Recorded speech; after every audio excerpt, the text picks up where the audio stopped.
السلام علیکم ستړي مسي جوړ په خیر. نن شنبه د 1404 هجری شمسي کال د حمل د میاشتې 14 نیټه چې د 2025 کال د اپریل د میاشتې ل 15 نیټې سره سمون خوري. ل سکون رادیو ویپانی او خال رسنیو مو د نن ورځې لنډ او مهمو خبرونو ته اضافه زحمت نصرت ترکلی کوم.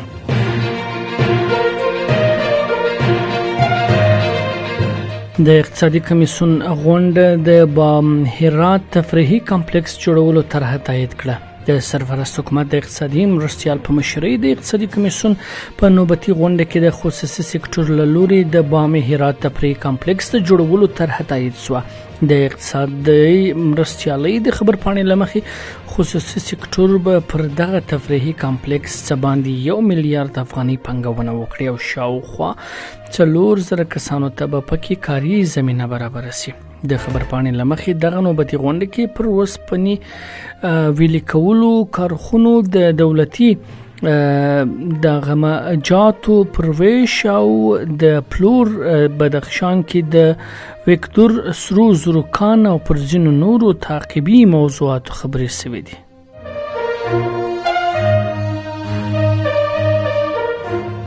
د قانون سرپرست وزیر د ټاپي پروژې ارزونې لپاره هرات ته تللی دی. د قانون او پټرولیم وزیر سرپرست د یو لوړ پوړي پلایو په مشرۍ هرات ته تللی او ټاپي پروژې له چارو یې لیدنه کړې ده.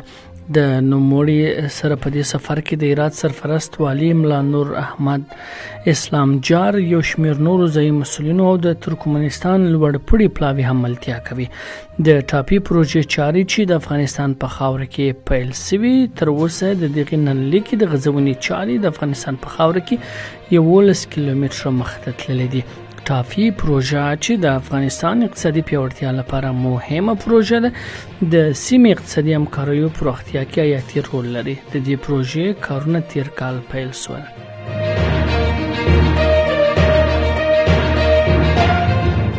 کاپیسا کې د باغداري برېښنا بند د رغولو لومړنۍ چارې پیل شوې ده. کاپیسا د باغداري برېښنا بند د جیو فزیک او جیو تخنیک برخې لومړنۍ چارې پیل شوې.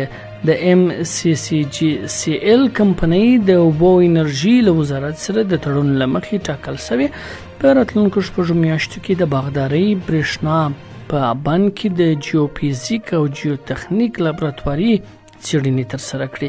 دغه راز جیو فزیک به د خاورې او طبقې څېړنه او د زلزلې او ځمکې لاندې اوبو تشخیص کړي او جیو تخنیک د باغداري برېښنا بند د جیو تخنیکي برخو لکه د ځمکې ښویدنې د مخنیوي د خاورې د بار لوړتیا لوړولو دیوالونو د اوبو انحرافي تونل او د تهدابونو د ډیزاین ارزونه پیلوي او په دې پروسه کې د خاورې او ډبرو فزیکي او تخنیکي ځانګړتیاوې هم څېړي.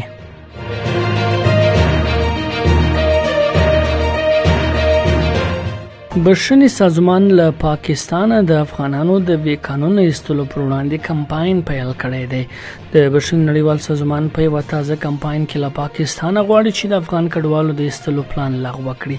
دغه سازمان ویلي دا کمپاین پاکستان کې په ناقانونه توګه د ایستلو له ګواښ سره د مغصوب افغانانو د غږ پورته کولو، د دوی د بشري حقونو د دفاع او په بیړنۍ توګه د جبري ستنولو بهیر د درولو لپاره د عامه پوهاوي د لوړولو په موخه پیل کړی دی.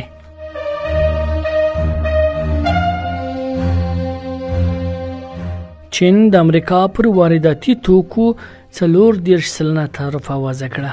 چین د امریکا پر ټولو وارداتي توکو 40% تعرفه وضع کړې ده. د چین مالیې وزارت د امریکا د نوو وضع شویو سوداګریزو تعرفو په اړه ویلي چې دغه اقدامات د نړیوالو سوداګریزو قوانینو خلاف، د چین د مشروع حقونو نقض کوونکي او د یو اړخیز چلن او زورواکۍ بیلګه ده. د امریکا ولسمشر ډونالډ ټرمپ تېره اونۍ د ټولو هیوادونو پر وارداتي توکو 10% تعرفه وضع کړه چې دغه پریکړه امریکا د سوداګریزو شریکانو له پراخ غبرګونونو سره مخ شوې ده.